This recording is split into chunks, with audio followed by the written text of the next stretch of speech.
crap! We already talked about the baby. We can't talk about... I can still talk about the baby. She's still a baby. She's still a baby. I know, it's nuts. I thought it would be like The Sims, where like 3 days and poof, it's a toddler. Yeah. But fuck me, man. She's still got to change There's diapers. there's no YouTube best toddler build speed run. Like you just speed run to toddler and then to adolescent. No, unfortunately not. No. What? Oh, you know what? Actually, something I was thinking about. This came up in an episode, or was it a stream a very long time ago? But you joked that you and your girlfriend were expecting a bundle of joy, and it ended up being a Baby Yoda toy. Did you guys ever get that? It's true. Oh yeah, no, Baby Yoda is our child. Oh, okay.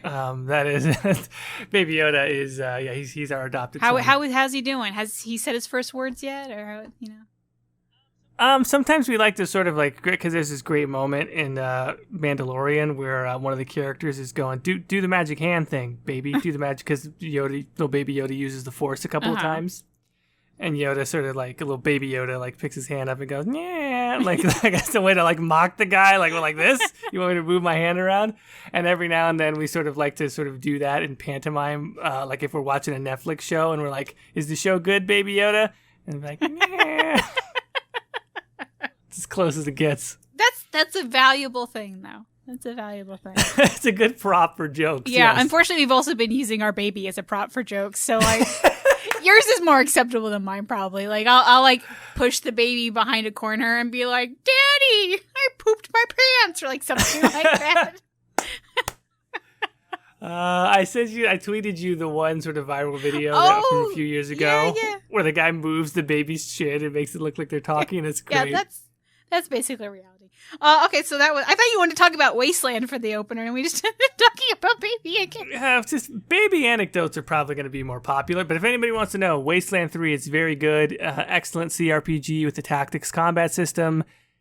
If you like Fallout, and really, it's especially if you have played Fallout 1 or 2, which those are older games now, not a ton of people have, but if you've played Fallout 1 or 2, that's what these games are. Wasteland 2 is also good, but I just feel like it's a higher barrier to entry because of the UI and because of the systems being more convoluted, and it's I don't know, I guess the director's cut of Wasteland 2 is maybe 50% voice acted, so for some people it's going to be a higher sort of, it's a little less casual friendly, whereas Wasteland 3, all voice acted. It has even a few sort of really cinematic, facial animation cutscenes, which is really quite nice when you get those. The systems are still very good. The team building, the character creation, sort of you can do a ton of different builds with the skills that are in there. Good story. Very, especially in the beginning, you get into the story very quickly. You know what the stakes are. You know who the players are. It's not too hard to follow, even though there are multiple factions. I just think it's one of those, if you're looking for a nice, solid, story-driven RPG with lots of choice and a good tactics combat system, it's a no-brainer. Go pick it up. See, I haven't even heard of it until you started playing it, so good to know. Although I'm not really a big Fallout fan, so I'll probably pass on it, to be honest.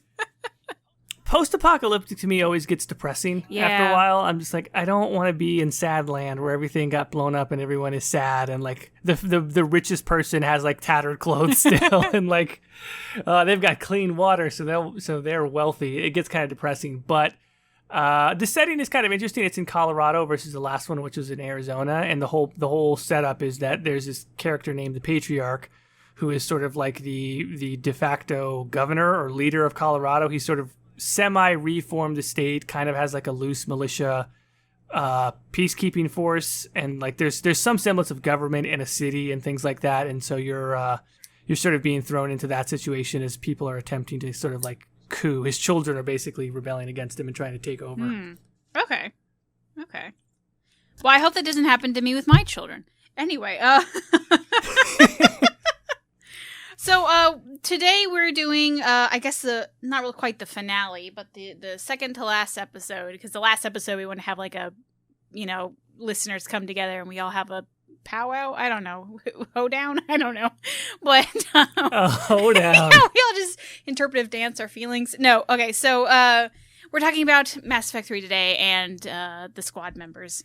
So yeah, We tend to take too much time on these, so let's try to not do that. Do we want to start out with Kaidan, just because I haven't had him in that way. Or, I don't have him, so you can just give your little rant and we go on.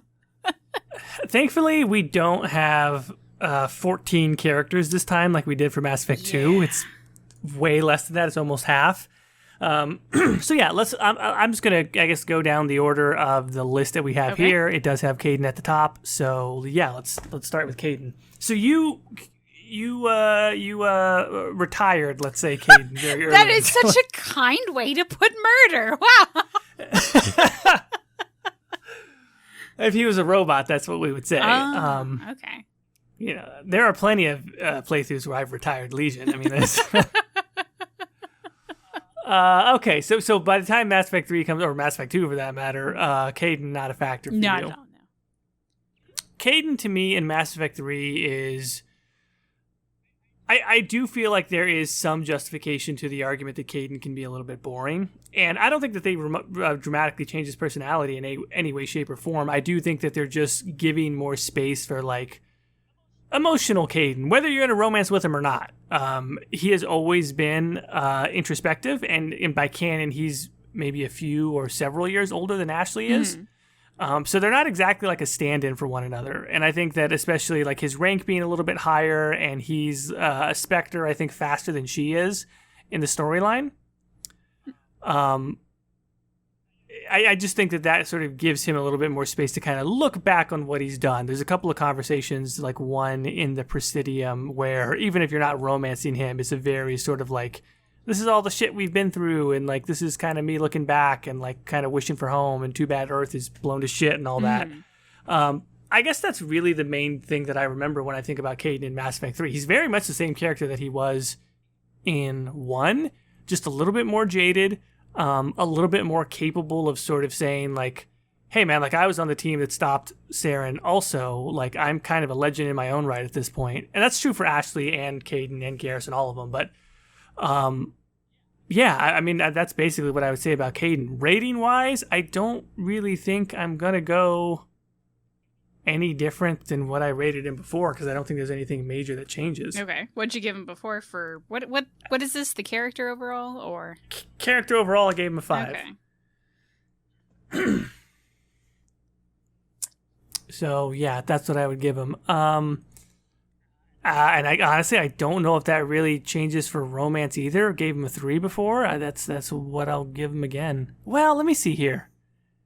Do I really want to give him a 3? Was he really that? See, I know I watched all the romances, and all I remember, he takes you to Presidium, and like you have a little date or something, and that's all I remember.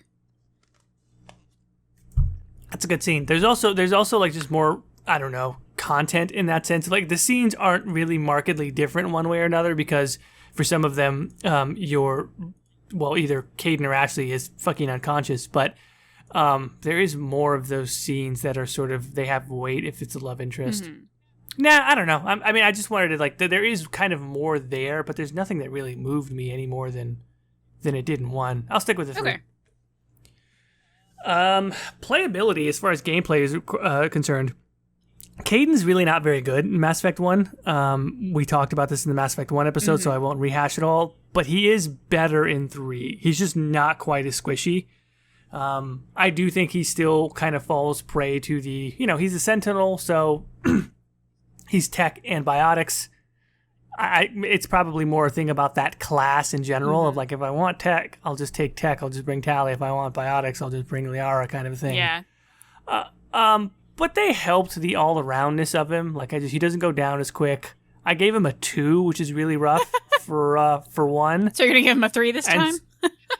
Yeah, I'm gonna give him at least a 3. He's still not my favorite, but I give him a 3. All right. And I'm just copying your scores down. Yeah, just do that. Okay. Execution. Again, I don't know that I'm going to have a lot to add differently than what was there in 1. Gave him a 4. I know that rating's not going to change. Again, this is kind of repeating what I said for the character overall. The performance does lend itself to the idea that he's a little bit older, a little bit more jaded, kind of got more experience, cynical towards politics, but he's a very sort of, he's going to do his duty kind of a thing. I have no problem with the change in the because Kaidan and Ashley both look slightly different in 3. Yeah. And I'll talk about this in a second with Ashley, Yeah. but I think new Kaidan's hair looks nice. Okay. So what are you going to give him? I'm giving him a 4. Exact same thing I gave him with his old hair, but you know. All right.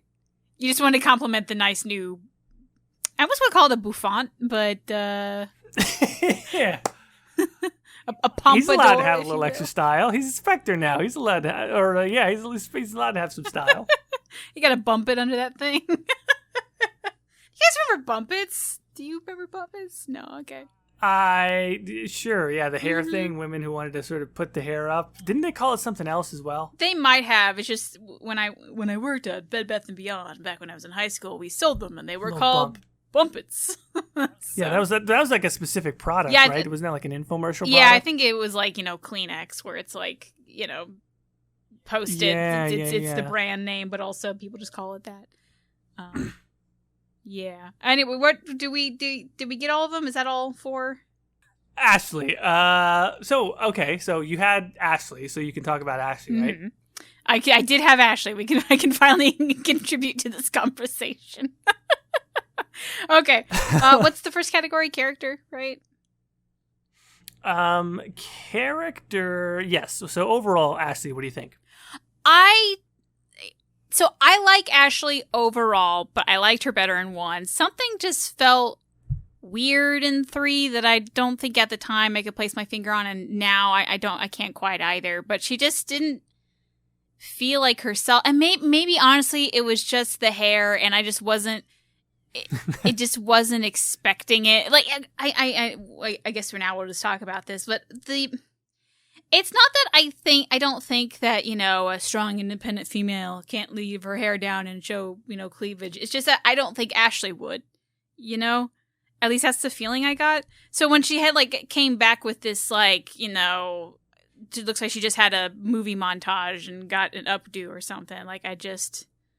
it was just kind of, odd to me, So I don't know. I think she just felt really different and just kind of over there.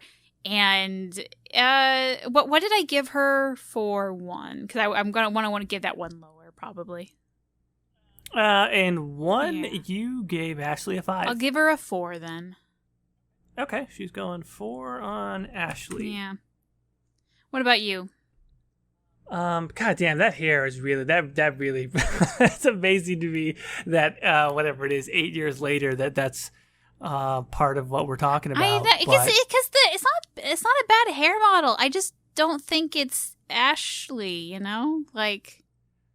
Yeah. I think too. It represents maybe sort of the change. I don't think that, but I guess the argument is that her character was especially if you had romanced her in some of the early scenes. If you romance Ashley in 1, she's not really in 2. She's kind of there for a couple of scenes, but for a lot of players, especially, they end up having a different romance in 2. And in the first scene where you see Ashley, I think maybe the criticism there is that all in 1, people see her new look, and then especially if you were in a romance with her in 1, she's sort of really happy to see Shepard in sort of a way where she kind of forgets how mad she was at him in 2. Do you know what I mean? Because it's time to rekindle that romance everybody's expecting. And in 2, I think they did the appropriate thing where she was like, hey, fuck you, you're with Cerberus. And then at the start of 3, she's doe-eyed about it again. You know what I mean? I think those two things combined is why people sort of took issue with her character as well as the look in 3. Yeah. I did not sense an appreciable difference, to be quite honest. I thought she was mainly still Ashley. She was always a little bit coarse, let's say, in 1. People kind of don't like that about her. But I always took it as she's young too. She's we forget these characters are early and mid 20s, really. But I don't think Ashley, by that time, I don't think she was. Did they? I'm looking at the wiki. Did they pull up her 25 age? or 26 in 1? It's not immediately saying in the wiki, so I have no idea. But Shepard's 27. She's not older than Shepard. But what if she was? She's a really good plastic surgeon. She's actually 60. No. Okay. But still, even for 25, I feel like that's much. Okay, whatever. It doesn't matter. She's a little inexperienced in 1, and I honestly thought that her difference, if I were to really boil it down in 3, is that maybe she got a little more diplomatic. She sort of maybe didn't like but understood some of the politics a little bit more. But yeah, overall, as far as how much I enjoyed her character, I would say it's about the same as in 1. I appreciate the exact same thing as with Kaidan. It shows some character growth. She is a little bit different. She's a little bit more of, again, sort of a superstar in her own right, not just on Shepard's squad. I give her a 5 overall. All right.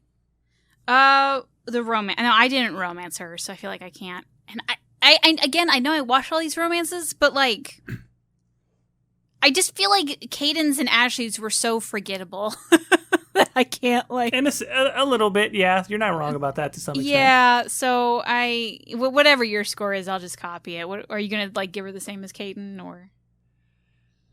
I gave Ashley a 5 romance in 1. Mm-hmm. This is pretty. I mean, there were 3 romances in Mass Effect 1. I mean, like. True, and she was not a teenage Qunari throwing herself. A Qunari, fucking. That would be hilarious if there's a teenage Qunari in Mass Effect 1. Oh god, I don't know which Mass Effect it is. I think it's 2. There is an ogre from Dragon Age Origins. There is. So. There is. Yeah, it's in the Kasumi mission, if I'm not mistaken. Yeah, there's no Liara sort of throwing herself at you. 5 just seems kind of high to me, like especially in 3. As you said, it's a little bit on the forgettable side. Yeah.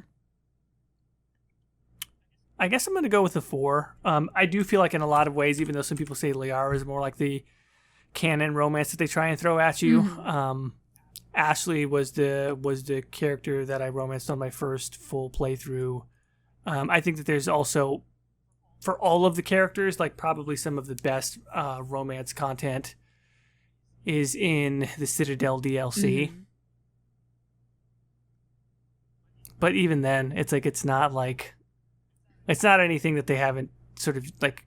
There's no new ground for that relationship that they really tread over, even in the DLC.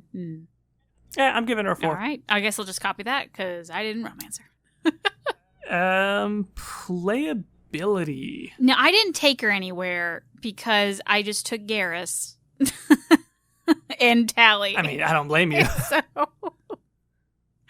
Yeah, I think I don't remember her being bad. I just remember it was more like a character choice where like if I'm going to have to listen to these chuckle fucks talk about things, I'm going to take people I like, and I like Ashley fair enough. I don't like dislike her. Just like out of this lineup, easily the weakest in my opinion. So, but that has nothing to do with playability. So I guess like I'm just going to give her like middle of the road. Maybe a little bit. The 4 then? No, actually, I might go with a 3 just because it's like, it's fine. I don't really give a shit. So. Okay. She's getting a 3. You know what's interesting about this is for a lot of these things, I can just go, hey, what did I give them on 1? I gave her a 6 on playability in Mass Effect 1 because she was fucking beast mode in Mass Effect 1. Like, she could mow through people with her sniper rifle, and she was tanky, which I don't know if that was... I didn't expect that, but she was super tanky in Mass Effect 1. So she was basically like... As much as Garrus and Rex as a combo were really, really good, Garrus, I would never call him squishy in 1, but he wasn't quite as tough as bringing Ashley and Rex. Ashley and Rex gave you some serious tank ability, and they both got good damage. So Ashley in 1 was like beast mode. Ashley in Mass Effect 3 was like, she was okay. Like, she still had some good stopping power with a sniper rifle, but she didn't have any of the tankiness. See, the power's in the ponytail. She just had a ponytail. Things would have been better. She had a +10 to Constitution with the ponytail. Her hair was getting her face. She can't see what she's doing. So I feel like that would bring her aim. Oh, she can't dodge. She can't see those attacks coming in. Yeah.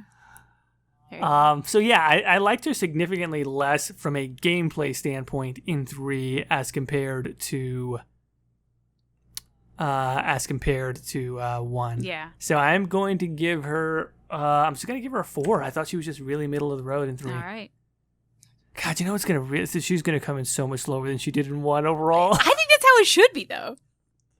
I don't, but the numbers don't lie. Yeah. So this is what we're scoring her. All right, overall execution... Yeah, I'm just going to go with the 4. It's just kind of like, whatever. She was there. just middle of the road. Like, I didn't hate her. She was, so I'm not going to, like, put her down to a 3. It's just, she was just really forgettable. You know, I think she was just, they put her in there because they needed, like, we need a human to romance for the fellas, so here you go. Sure. So. Okay, so you're giving her a 4 on execution. For execution, this one's kind of tough for me because I gave her a 4 on 1, and I feel like she's better in 3. But I don't necessarily think she did anything stand out as well. Yeah. I feel like it's still mostly just going to be a 4. I'm trying to scan my memory and go like, what were her like really? What were some of the standout scenes and like obviously the showdown with the coup attempt with Cerberus and Udina and all that? Like that's a great scene overall, but it's like, was there anything acting wise where it was like, holy crap, I was really blown away? The silence is your answer. Well, yeah, you're not wrong. It was a 4 it is. Oh, God.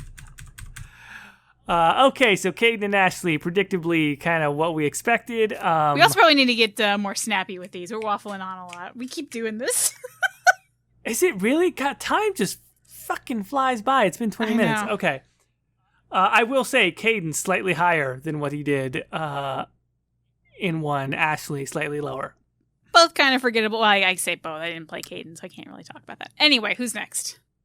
Liara. Okay. Well, I started the last one. Do you want to start with this one? Sure. Liara is, as much as I liked her in 2 more so than anything with the DLC, I think it's close to peak Liara. In a weird way. Fucking hell. Now I have an existential problem. Is she actually better in the DLC of Mass Effect 2 than she is in 3? Because she's really fucking cool in the DLC of 2. I don't know what it is. It's just the fact that she's like on the hunt trying to take down the Shadow Broker. And she's really fucking cool as the Shadow Broker. Don't get me wrong. When she's in 3, she's sort of like at the full sort of height of her powers kind of a thing. So I didn't play Shadow Broker, so I feel like I'm a bad one to ask on this. I liked her. I really didn't like her in 1, and I ended up liking her in 3. So I feel like yes, I would almost say like to watching all the romances and like playing with her. I feel like because of 3, she should be the canon romance. As much as I love the Garrus and the Tally romances, she feels like the canon character because she's with you through that journey, and she has like she goes from this kind of odd, clingy girl to like, you know, a very capable woman and like single, like if you choose the world state or whatever where you shoot the Star Child or whatever, she's the one that is able to put a message over to the next cycle and be like, hey, shit's coming. Wow, you're right. She takes initiative to be like to look at all the different possibilities and like make sure she has a plan for each of them, you know. And I think that's really good thinking on her part, and I think that's, I don't know, I liked that about her, rather than I feel like maybe this is just the feeling I got. Her in 1 didn't really have that ability. I don't know what to say, but yeah. So yeah, I think character overall, I would probably give her.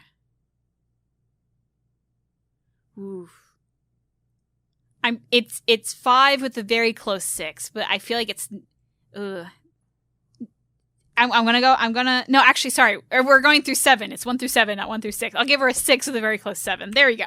Oh, 6, almost 7. Yeah. That's about where I'm at as well. And I think you just brought me up to a 7 because from that, I had not thought about that aspect of like she's really sort of like the lore keeper for the whole thing. This is going into content from another game, but she's also the only one from the original trilogy to even really know about Andromeda Initiative. Oh yeah, I forgot about that. And like have contact with them in her little Easter egg in Andromeda. So like she's a fucking mastermind in by the time Mass Effect 3 rolls around. I'm giving her a 7. There you go.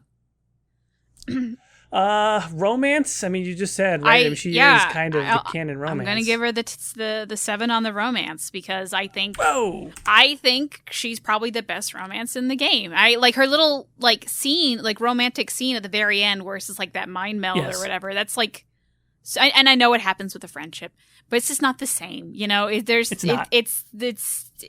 almost feels like a lot of it is building up to that one moment of like it's the calm before the storm, you know, and like no one else has anything close to that. you know? And it's one of the better scenes in the series. I completely agree, and I think that's the reason why she's a 7 for me also. Yeah, I don't know. Like, there's a little bit of reluctance for me, but no, that scene puts it over the top. I think she's a 7. Boom. Playability. She was the best biotic we had, but I didn't really like biotic abilities. So, like... Yeah. I guess... I do really like biotic abilities in general, but she was the best one, so I'm going to give her a 5. I don't really know if that's appropriate, but... I'm gonna give her a 6. I think she was a total biotic powerhouse when she is brought back in 3. I'm like, oh fuck yeah, because I want a super, but nothing against Jack, nothing against Samara and everybody else in Mass Effect 2, but I'm like, I want the ultimate fucking biotic master, and she's very useful and if a little bit squishy, but she's very useful as far as her abilities. In Mass Effect 1, and I think that in 3 she is less squishy and just, you know, if you fully upgrade Singularity, it's a goddamn devastation in 3. So I'll give her a 6. All right. Execution-wise, I have nothing to really, like, poo-poo her on, I feel like. I like Allie Hillis. I like how she was written and whatever. So I guess the only option I can really think of is just giving her that 7 for execution. Especially because, like, I really didn't like her in 1. So having not like her in 1 to, like, liking her pretty decently in 3, that's a big feat for me. So I feel like she deserves that 7 because they won me over. Oh, yeah. Wow. Okay. Very high marks. Yeah. She's not my favorite character in 3, but the fact that they made me go from hate her to like her is huge. So I'm giving it to him. Okay. So. Allie Hillis, I love it. There's another great scene where she is sort of coming into Shepard's cabin and sort of asking what I'm sort of recording you in the time capsule. Or it's like the capsule that shows up at the end if you choose the refuse ending. But she's like, what should your legacy be? That kind of thing. And that's a real moment of player choice and sort of like how you want to be seen. But it's a really good scene, and I thought it was very good acting from Allie Hillis in sort of being that person who is mindful of these things and then also needs to make Shepard mindful of them because she sort of got that top-down view. It also goes with what you said in her overall character. Like, she's the one thinking about this type of stuff. I liked it, but a 7 for me is really, really high for performance. I think I'm only going to give those when I'm, like, truly blown away, but there's not a lot to complain about, like you said, so I'm going to go with 6. All right. Then we have Tally. I assume we're getting ready to see a bunch of high scores here again. I love Tally. You're not wrong. I love Tally. Tally. So for me, I like Tally so much because I think more than even anyone, even Dragon Age, I identify with Tally. I get it. I'm going to sing. Yeah. I don't really like musicals, but like I am going to quote all the strange quotes from the movie I like as she did in the DLC for Citadel. You know, that it was so cringy at the same time. I'm like, yeah, I get it. I understand. So for character though, I love her so much. She's obviously my favorite character in the game. What I don't know if she was any. I can't think of the fact if she was any different from 2 to 3 though. Like I can't really think of any standout moments for Tally in 3 other than like. So okay, there is that mission where you're trying to save her people versus the Geth. I feel like that's more about Legion than Tally. You know, and like she has like, oh, it's my home, and like that's great and all, but like it was so overshadowed by Legion in my mind that like he almost stole the show from her. So I think overall character, I think I'm going to give her a 6. Okay, all right, so giving her a 6, but I love her a lot. I mean, you know my opinion on that, right? So for that mission, I thought that mission was totally about Tally because Legion is a stapler and she's a person. So I thought that's fair. So I love.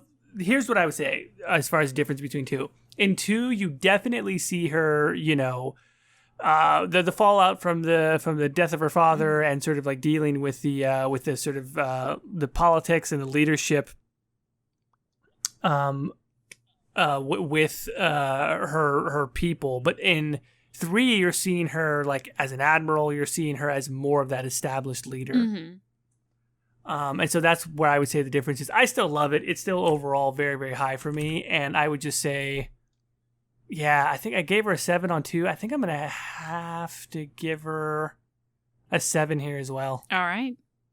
Especially, I mean, she has a lot of great character moments. I mean, I'm not saying that I go this route, but she also does kind of, she has some very impactful moments when things don't go well for her. Those are tough scenes to watch, but it's very good. Yeah, okay. It's very good character content, and like to have that much writing on a character, to have her stakes personally that invested into some of the events of the story, I think is quite fantastic. What do you say on romance? Romance.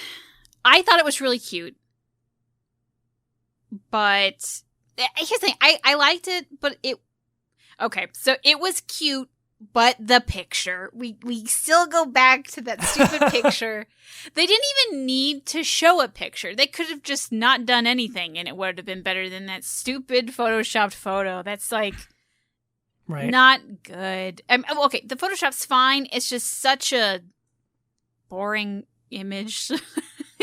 Like, I always kind of wanted Tally to take off the face mask, and it's just, like, scary and... Tentacles. Yeah, like, it's a big ball of tentacles. Like, anything would have been more interesting than, oh, she's actually sexy underneath, too. Like, I kind of wanted that story of, like, oh, maybe, like, the form of her body is very voluptuous, but you take off the face mask, and it's just all teeth. Like, huh. Yeah, it's spider with hands. So... I'm going to give it a 5. Giving it a 5, yeah, okay. Yeah, it was kind of disappointing. Because, like, I feel like they, like, hyped you up of, like, what does she look like? What does she look like? What does she look like? Oh, it's just another sexy alien. I like the idea that it's spider with hands, but hear me out. Okay. Instead of it being you take off the mask and it's spider with hands, you take off the mask and it's just Mark Dara with a cigar going, give him hands! Kind of like in Men in Black, where like the guy's face pops off and there's like a little alien in there that's like, exactly. Save the Nebula, or whatever the fuck he says. It's little Mark Dara going, give him hands! Okay, I'm giving her a 5 also, which is what I gave her on 2. I mean, basically just everything that I've said before. You said that romance is kind of cute. She's a very interesting subject matter to do a romantic subplot with in a game. But I don't think there's anything really, again, demonstrably different between 2 and 3. Yeah. Playability? Ooh, here we go. Quite high, because she's basically beast mode, as she was in 2. I am probably struggling right now to think of what the differences are as far as the actual abilities. I feel like she has basically all the same ones with maybe some different upgrade branch paths, but she's got like the drone, she has the overload, she's got all the basic stuff you want from your tech expert. There's probably just maybe a few more maybe a few more guess. Overall, she's killer. I mean, I think she's one of the absolute best companions to bring along. I gave her a 7 and 2, and I'm going to stick with that for 3. I'm also going to say a 7 because I took her everywhere, and God, I love that little drone. Drone for president, you know. It's fucking fantastic. She's just, I mean, when the scene where you're getting Legion out of the little containment thing that he's in, and there's tons of Geth that are trying to get, like, you can just absolutely obliterate that room if you're an engineer and you have Tally. Like, the two of you together just absolutely decimate the room of Geth. And I did. It's a lot of fun. And I remember, it's like, oh, this is my drone buddies for life. Woo. Execution. Overall, I love Tally. I really do. But I'm just going to give her high, but like I don't think she was like the standout performance in the game. So I'm probably going to give her a 6. Correct. I would say the exact same. Is also give her a 6. I love her voice actor. I like the writing. I thought she was real cute. I thought she played really well, but you know, she just you know, she wasn't forgettable like Ashley, but she wasn't like the top tier like Javik. Javik's probably gonna be last, so we'll talk about him later. But all right, I think that's it for tally. So who's on the list now? Next up, everybody's favorite Turian, Garrus. Garrus. All right. For character, so how I remember Garrus in the whole series is he just progressively kept getting higher rank and progressively getting sadder and sadder. Pretty much. So I romanced Garrus for like during my playthrough, and I liked the ability to like almost like say, oh, I lost Earth, you lost Paladin, or losing Paladin. Like we kind of, and even if you're just a friendship, I feel like that's like some camaraderie between you two. And I liked that juxtaposition between like a lot of the other characters. Well, I guess Ashley also lost Earth, but you know, fuck it. Yeah. I forgot she existed while I was talking. Oh, and James. It's not even just a diss on Ashley. It's like, well, Earth is gone, but I don't care how sad that makes other humans. Well, I'm a human. I care more about my own emotional trauma. and aliens, apparently, in their planet. I think the aliens just end up being the better characters in the series. Anyway, but I really liked Garrus. I thought he was a good addition to the team. Again, I kind of like Tally. I don't think he was the standout guy, but I did like him being there, so I'm going to give him a 6. Oh, what? You're not giving him a... That's okay. 6, okay. No, I here's the thing. I like Javik so much that he's just going to get all my points, so I got to, like, everything's a little bit lower than Javik. It's just how it's going to be. Oh, man. Okay. Well, look, Garrus, great character overall. I mean, for me, and I loved Garrus all the way through. If I could give Garrus, he's getting a 7, by the way. That's fine. 7. If I could give him an 8, I almost think I would, for Mass Effect 3. For me, where he goes from 1 to 2 is a big jump. Going to Omega, losing his crew, that sort of thing, and sort of being this kind of like scarred, jaded, badass kind of a guy. But then they could have stopped there. That could have been basically his character for 3, and it would have still been great. It probably still would have been a 7. But instead, they put him back on Palaven, right? Or on Palaven's moons as a commander, I don't know if he's actually a general at that point or not, but he's like a high-ranking person now back with the Turian military. Turian service is compulsory. Everybody serves in the military, but he did his time, and then he was with CSEC, and then he went rogue. For him to end up back there fighting for home, as sort of like a hero now, part of the group that stopped Saren, a Turian who stopped Saren, right? So like for everything bad you can say about Turians because of Saren, it's like, well, no, because Garrus Vakarian was out there kicking ass trying to stop him. And he feels that. There's conversations where you talk with him about like the fact that his father is the high-ranking general for the Turian leadership, and he's his son, and like he feels the weight of like his entire species on his shoulder. But also he's a fucking badass and he can take it. Like those conversations that you have with him aboard the Normandy where you're talking about war and the decisions you have to make. Shepard is giving his counsel to Garrus like as a friend at that point, but Garrus is also sort of giving you his perspective, and it's like two equals, like two titans of their own kind, like talking about what it means to be in the position that they're in, affecting the fate of the galaxy. And it fucking rocks. Like, there's those moments. There's, of course, the moment where you go up shooting with him above the Presidium, which is totally just like... It's like the same, but it's also it's totally the opposite. It's your buddy. Like, you guys might be determining the fate of the galaxy, but you're also just pals going up there shooting around, having fun. He's the ultimate fucking character. He's like your buddy, your pal. He's your best friend. You know, super badass himself. I would give him an 8 if I could. All right. Well, I feel bad giving him a 6 then.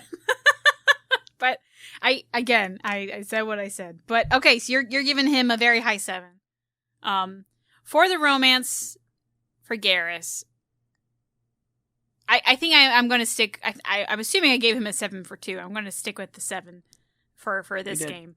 Because I do think he's the best like romance for, well, I don't want to say for females because Liara can also be your romance, but like the male romance, you know, the dude that's romanceable. He's the best romanceable dude. And I feel like I'm going to repeat myself because there's a lot of what I said for the first one. He's your best friend, and I like that, blah, blah, blah, blah, blah. So I feel like there's really nothing new to add other than it was good in 2, and it kept on being good. So that's all I got, unfortunately. Yeah, I mean, I agree with everything you said there. I gave him a 6, despite all of the things that I love about his romance for 2, but I'm going to give him the same thing for 3. Somebody explain to me how you kiss a Turian. That is my thesis statement. See, the beak Garrus. comes out and the real lips are behind it. I don't know. Look, Vetra's really cool in Andromeda. She's really cool, but like, come on, man. I don't know. I got nothing. Yeah, so I'll go ahead and give him a 6. All right. Playability. I'm gonna give him a 7 again because I took him everywhere.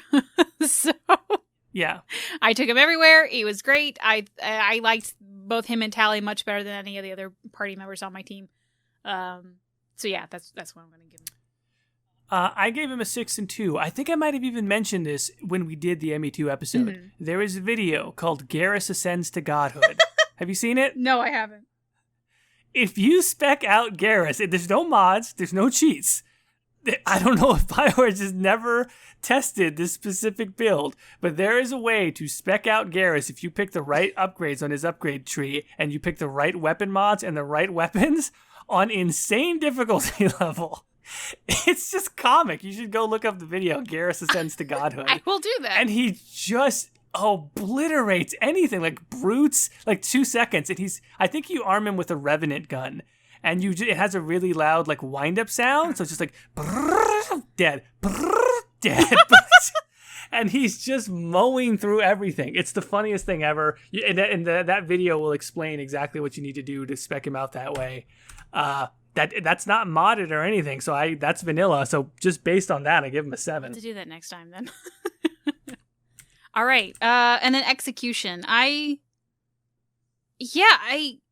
got nothing to poo-poo on him either. I love his voice. I love the romance. I guess I'm just.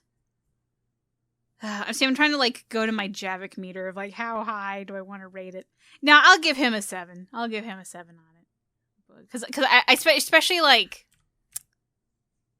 well, I guess it happens to anybody in your party, whatever. So when at the very end, when like, your party members like get hurt, so they have to like limp back to the ship, and you're all alone, and like that last moment with Garrus is really nice. But that's whatever your romance is. But yeah, we're kind of disappointing the ending here, aren't we? But. I mean, well, that is interesting, right? Like the ending of Mass Effect 3, it's so controversial. But if you're talking about the companions, yeah, I mean, what does it really have to do with anything? Yeah, other than like, I love Edie so They're not much. there. And, yeah, Edie was so great, and then we chose the red ending. Whoops, whoopsies. I mean, I love you, Edie, but come on. Yeah, and guys, try the Reapers. Garrus 7 for me as well. I mean, to me, as execution, I so often think of like, okay, what are the standout scenes? And again, I already kind of talked about them, like. The scenes where you talk with him about the weight of war, the scene up above the Presidium, the one where it's Shepard and Vicarian to the end, his sort of final goodbye scene. He's got a number of them, and Raphael Sarge does a fantastic job delivering on all of those. Where Garrus hits that spot perfectly of like your best pal to the end, but it's not quite dopey. Yeah. But it pushes right up to the line of like buddy cop, like buddy movie, but it never quite goes into like cornball phase, but it's to their credit, right honestly, because that's really hard to do. It's a hard balance to strike, and it's done perfectly. Mm-hmm. All right, not surprisingly, Garrus fucking killed it.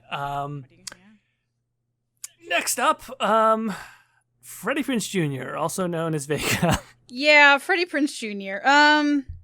Okay. Iron Bull. No, I know. I just. He was. If anybody's gonna get the low one, I feel like it might be Vega. Yeah, he like. Unfortunately, Ashley, Kaidan, and James are the forgettable ones in my mind. So I feel like he was the guy that would sometimes spew Spanish for some reason, and then do push-ups. And that's it. Yep. So I'll give him, for character, I'm going to give him a trace out of 7.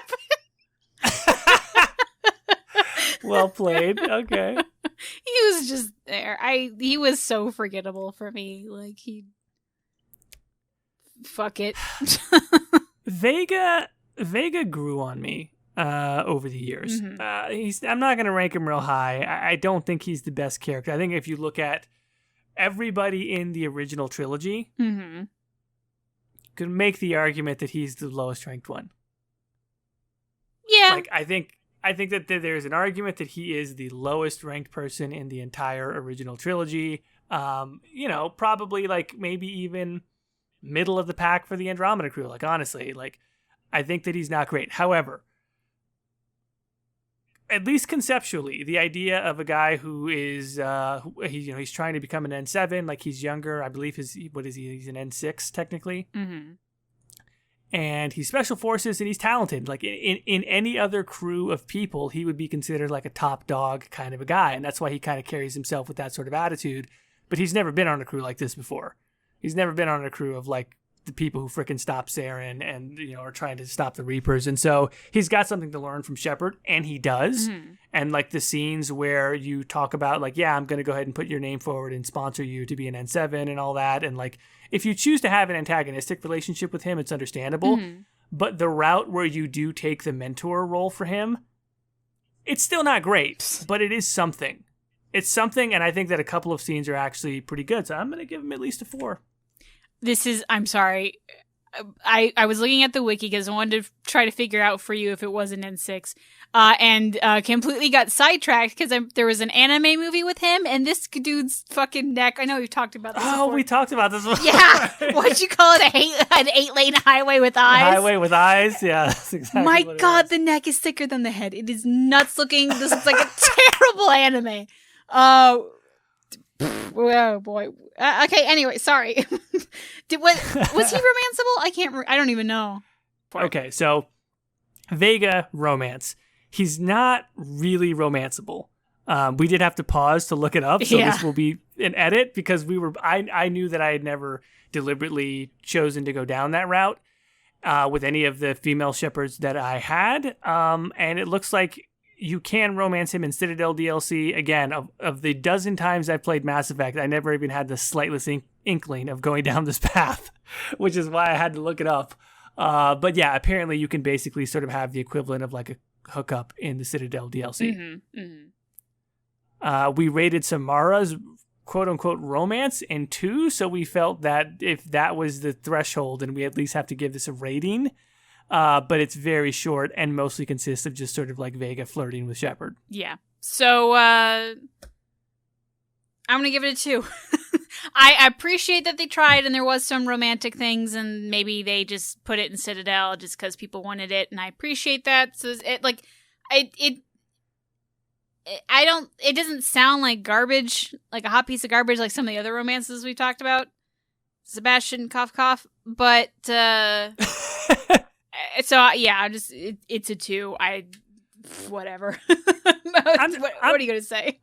I'm just gonna say this, like, for me at least, like, and this is gonna outrage people. This is gonna be like the score that I gave for Zevran, but like, oh boy, I find it so unappealing, right? The idea that like even when he tries to sort of flirt with a female shepherd, it's like she's his commanding officer, she's older than him. Like, on what planet is this supposed to work?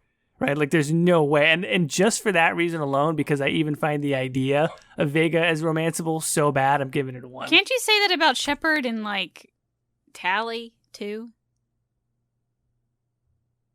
What, well, I mean, look, what did I give Tally's romance? I'm not, it's not Tally. Liara's, do you mean Tally or Liara? No, I mean Tally. Wait, how do you see Tally being similar to Vega? Well, in that she's younger than Shepard and that Shepard's the commanding officer. Let me rephrase that a little bit Okay. so I can give more context. Okay. Vega is hitting on Shepard. Sort of like he does this sort of like, I think he even tries to come up with like sort of what I would consider to be almost kind of like a diminutive or pejorative nickname. Okay. For, I can't remember what he calls it. And I'm just like, his aggressive style of personality combined with being younger, than the commanding. I don't know. I just feel like it's different because of his personality. Okay. And it's not like Tally, who's like kind of shy and like you can establish a friendship with her first and then it can turn into a romance. It's like, you know, kind of like, hey babe, kind of a bullshit thing. And he's younger than her and of lower rank. Okay, so you're taking the approach of don't call me baby. In general, yes, okay. But it gets even worse when you're lower rank. Okay. In general, yes, but also when it's your commanding officer, like double no. Okay, I see that. All right. So what are you going to give him then? I'm giving him a 1. I respect that. That's fine. And then playability.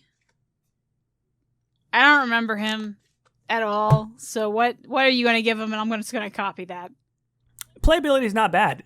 He can do some damage. I do feel like he was not as tanky as he should have been. I am falling prey to probably putting too much weight onto his visual design because he's a giant, and he just doesn't take a lot of damage as you would expect. But overall, not bad. He can if you spec out some of his damage dealing abilities, he's got some like light AOE and can hit hard. I give him a 4, like not almost a 5, but whatever. Not give him a 4. Okay. I'm just gonna copy you because I can't remember what he was. All right, we'll do that on a 4. Execution. What do we think of Mr. Freddie Prinze Jr.? Freddie Prinze Jr. was fine. I feel like it's less about the voice actor and more about like all of the lines that he was given. The writing. So I feel like with that combined with everything else, I'm going to give overall execution a 2. Ooh, boy. Because I don't really remember, and now like because I was kind of perusing the wiki, I think the nickname was gender specific, and he was either Loco or Lola. It's Lola, that's what it was. Yeah, so which I suddenly jolted in my brain, me thinking, going, don't you fucking dare! Call me Lola. Call me Lola. Wait, man, wouldn't that be crazy if you actually named your shepherd Lola? You're like, oh, fuck. Anyway. Or it's like if you call your Inquisitor Harold, you're like, how'd they know? Okay, yeah, I'm gonna go, with the 2, so. You know, I think that some of his lines are kind of cringeworthy. Mm-hmm. They're kind of bad. But there are some moments, like in Citadel DLC, where I think he's sort of like, yes, he is the ultimate dude bro, but he can have moments of being kind of an endearing dude bro. Mm-hmm. But I feel like, which oddly enough is another Freddie Prinze Jr. character, if you're going to go with endearing dude bro, I think Iron Bull did it better. I don't disagree. So, I guess with Vega, I just don't give a shit. So. I don't disagree that Iron Bull did it better, but I like the sort of buddy relationship that he also has with Cortez, and yeah, I like some of his scenes well enough as the dude bro. And again, going back to if you take that mentor path, I like the scenes that he has there. I'll give him a 4. Oh, very generous. Giving him a 4. All right. All right then. So now we are down to Edie and Javik. So let's do Edie. Okay. What say you overall for Edie? I really liked Edie. Like, I like the. I really like her relationship with Joker. I really like kind of the role and I liked she's your ship. Like, your ship AI is coming with you, which is kind of like silly. Overall character though, I like her a lot. I like how like she's trying to like become more human. It's almost like they try to do Data from Star Trek Next Generation, but she was already had a little bit more humanity to her. So she was a little bit more successful than Data, and I like Data, fair enough. But yeah, I think my only complaints with her is that she was trying to be human all the time, but she was actually like pretty good at it already. You know, she didn't really come off as robotic as maybe she should have. Okay. Not that I don't think that's necessarily like it's not that I think that's a bad trait that she could have. It's just that with her whole character art trying to become a little bit more human, it just didn't make kind of sense. You're like, nah, you're actually doing pretty good already. Like, you know, you're fine. That's how I got it a lot. So I guess I'm going to give her a 5. I liked her a lot. I'm glad they put her in, but I feel like maybe a little bit of tweaks would have made this a little bit more sense to me.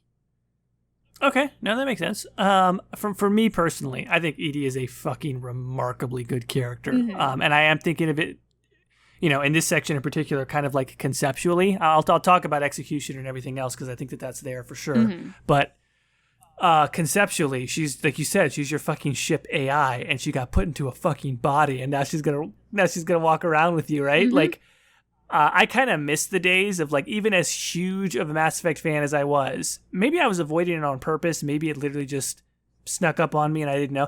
It wasn't the experience in the lead up to the release of Mass Effect 3 where I was like, who are all the companions going to be and what are the reveals? And I didn't know any of that shit. Mm-hmm. So I literally got to have that first moment of playing Mass Effect 3 going like, are you fucking serious? Like, Edie's going to come like, this is fucking awesome. Like, I was so hyped for it. Like, it was great. Like, that is such an awesome concept. Every time she was one of my favorite characters to talk to. Mm. Every time you're talking to her, she's got these awesome science fiction-y questions about like the meaning of consciousness and what personhood is and what does that mean and like, should I become more like a person or not? The scene where you get to tell her, she's asking you a question about her survival programming, like her self-preservation programming, and like whether or not it should be overwritten, and you can encourage her to be like, well, look, you can do this based on what your values are, and if the ship and the team and the mission is more important to you, then yeah, you can put the lives of your teammates above your own life. And she's trying to think of that from a programming standpoint, like a logic standpoint, and those are just great scenes. Like, what a great character to have this robot walking around that used to be your ship, that is your ship's AI. I give her a 7. All right.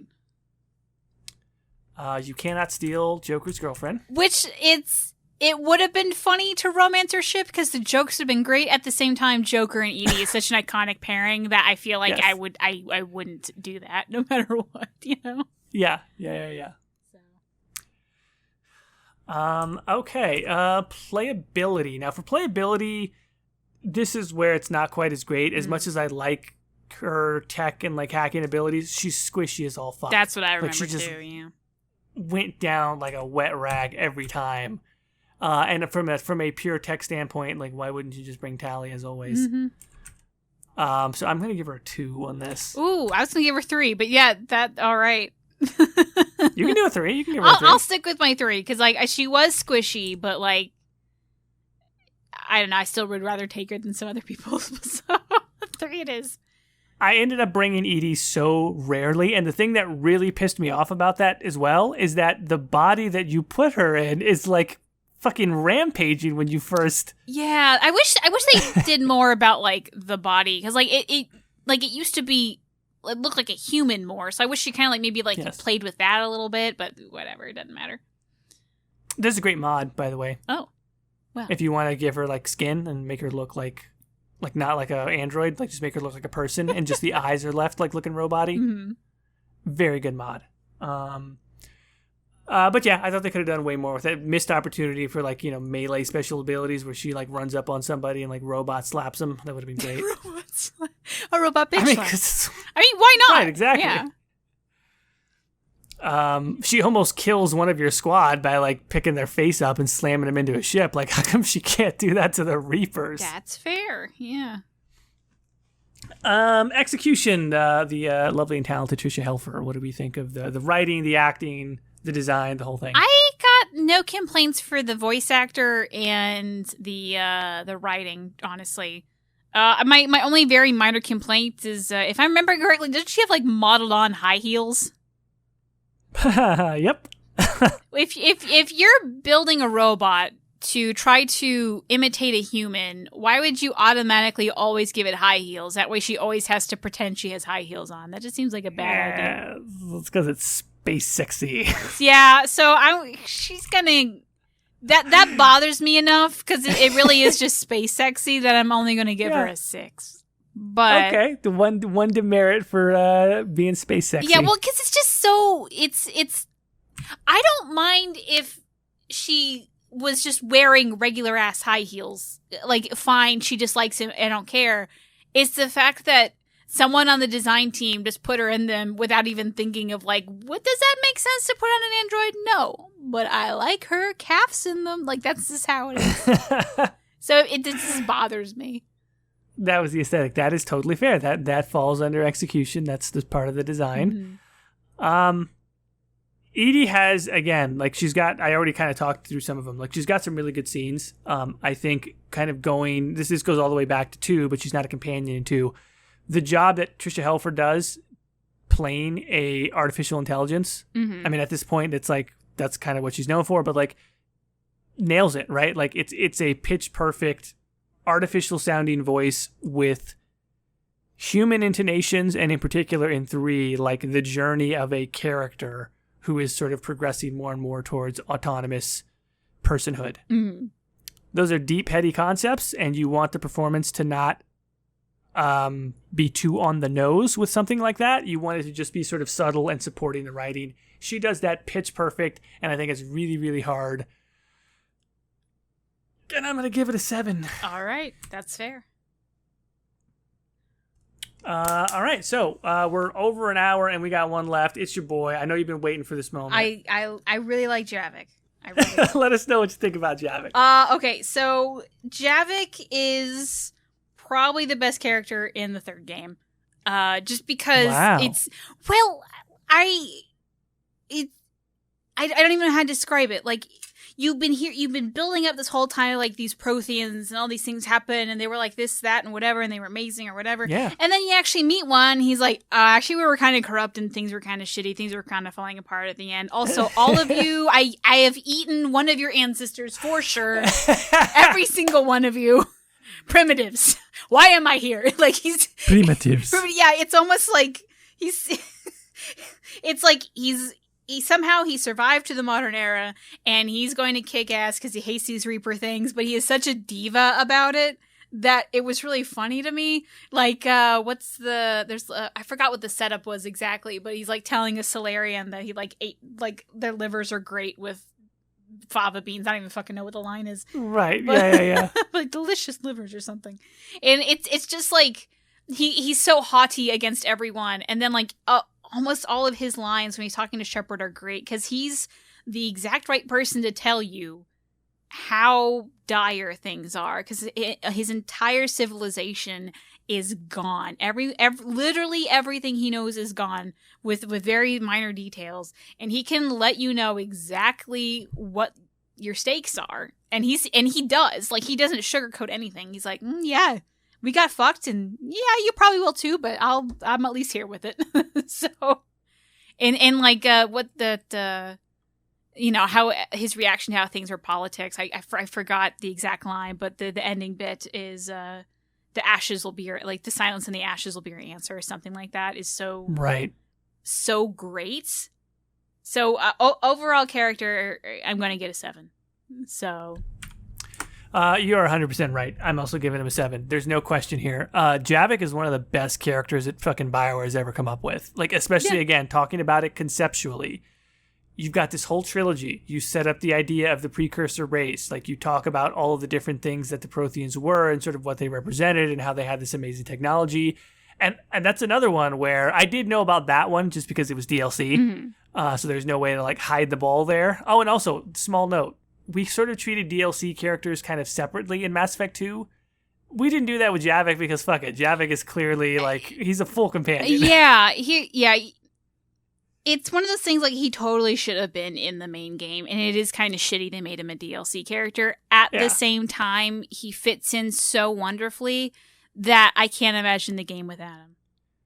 Yeah, he's 100% part of the experience. And, like, so I did know about Javik, but, like, what a great concept to put in as a companion, to let you have an actual Prothean and they could have just stopped. They could have made him what you expected, and it still would have been a great concept.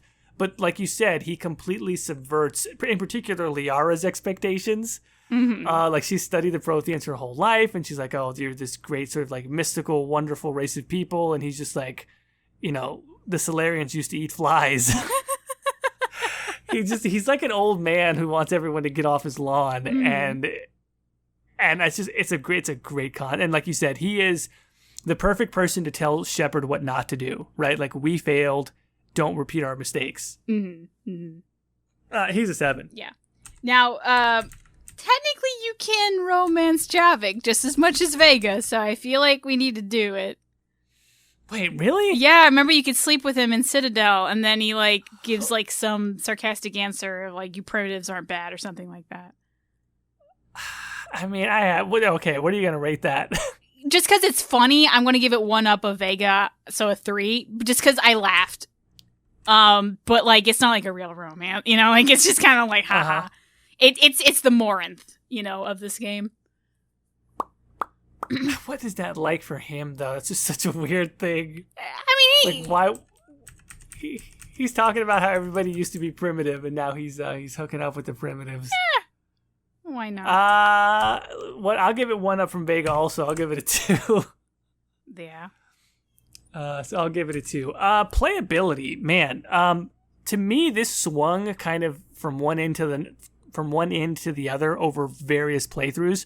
I was not a fan of Javik at first, which was very disappointing to me. Oh. And I think I just kind of had to spec him out a particular type of way. Mm-hmm. When you get his Prothean abilities upgraded, like to really do a lot of damage, he's very good. Like, he's very, very good. He deals a lot of damage, and I liked him overall. So I give him a 6, I think. I was going to give him a 5 just because, like, I remember him being pretty good, but, like, nothing amazing. I'm not very good at specking people out either, so there we go. For overall execution, I loved his voice actor, and I'm also so excited that his voice actor is going to be in Dragon Age 4. Woo, woo, woo. Same. Like, his lines were great, and I think all of his lines were mostly iconic from Mass Effect 3. So I am going to give him a 7, but I just do want to note that it was really shitty that he was a DLC character. So yeah. Yeah, he should have been 100% in every, like, there shouldn't be anyone who has an experience of playing Mass Effect 3 and they're like, oh, I didn't get Javik, I didn't pre-order, or I didn't buy him, or whatever. Like, that just shouldn't be a thing. Mm-hmm. Mm-hmm. He's 100% a 7. Yeah. Like, if ever there has been an execution-based 7, like, holy crap, Javik crushes it. Like, Edie and Javik, I have to say, and that's really impressive considering how much I like Tali and how much I like Garrus and the whole crew. But, like, if I really think about it, it's like I was never going to miss the opportunity to go talk to Javik or Edie, checking in, like, twice to be like, are you sure you don't have any new conversations that I can talk to you about? Because, like, the acting to hear Javik was such a joy. He was funny, but he was also, like, really dark in talking about what happened. Mm-hmm. You know, the moment where he can kind of talk about well, there's several moments where he talks about, like, the final battles and sort of, like, what it was like to lose his civilization. Mm-hmm. Absolutely stand out. The scene that he has right before the final mission, where you can talk to him, mm-hmm. Sort of like what his reflections are about the fact that we basically brought him back from the dead and what he thinks of this cycle and everyone. Like, it's poetic and powerful, and just like it's inherently sad that he is alone in some sense in the galaxy. He is the last of his kind, but it's really powerful that guy was on a mission as his people were dying, and we brought him back to life. He's like, fuck it, I'm on the same mission. Let's go kill some Reapers. Mm-hmm. Mm-hmm. Yeah, performance-wise, if ever there was a 7, it's this. Yeah. So, overall, how were the rankings? I gave you one guess to who got the lowest. Was it James Vega? It was James Vega. Ashley and Kaidan were saved by the new kid. I mean, it's Vega. I'm not gonna care. Yeah, 24 overall is what Vega got. After that, it is Kaidan with a 30, then Ashley at 32. Mm-hmm. And then we pretty much take off into the popular ones, into the ones that have the most. So who do you think is after that? After the lowest 3, probably Edie. Oh, well, you know what? Let me look at the ones with. Yeah, I think it is Edie. Correct. Woo. Okay. And then after that, we have Javik, who came in with a 44. Oh, Javik isn't top? Javik is not top. I think it's his romance score. Oh, that's fair. That really did him in there. And then it is. Who do you think got number 1? I mean, it'd have to be Garrus if it's not Javik. It's freaking Garrus. Yeah, That's always Garrus. Okay, I am disappointed Javik didn't win, but I understand. Garrus is the winner. And wow, it looks like his total was higher than what he got in 2. What? Really? Oh, wow. I think it's because I bumped him up on a couple. So he's a 54 versus a 52 in 2. And then second place was Liara. Okay. I respect that. Narrowly beating out Tally. Liara came in with 51. Tally came in at 49. Okay. And that's everybody, right? That is everybody. Well, so kind of what we expected for pretty much everybody. Garrus continues to reign. I will be very. This is not the last one of these we have to do. No, we right? haven't done Inquisition yet, and then will be the final episode. I had to check if we did Inquisition because we were talking. I was like, wait, did we? I don't think we finished this. So we have now completed Mass Effect, but now once we get done with Inquisition, we'll have both series done. Mm-hmm. And then we can maybe do, which I think is going to be very exciting, like the super recap episode where we can maybe amend or make any changes based on the curve if we want to. Yeah, and that will also be, I want to send out like a Google Docs or whatever, Yes. Google Sheets or whatever, so people can not sheets, what are they called? Forums, Caitie. But so a little thing, a little survey that people can go and tell us where we got wrong and whatever. I'll have to actually make that. So if that you would have, be so great, though. If you have complaints, write them down in a little notepad or whatever, and keep it somewhere. And then when we finally do the last episode for Inquisition, I'll make sure to have a tiny URL so I can read it out to people. That way, you guys can go give us your complaints or comments or agree with us. Whatever your heart desires. Will be very super fantastic. We're already over time on this one, and so I think we've said all we need to for Mass Effect 3. Caitie, where can the folks find you? You can find me at Ghildirthalen on YouTube and Twitter, and that's kind of it right now. I'm kind of taking a break from a couple things and slowly getting back into the internet life because baby demands a lot. But where can they find you, Jordan? At the Exalted March on Twitter, Instagram, YouTube, Reddit, all those different places. Yes, and with that, everyone, Dress Your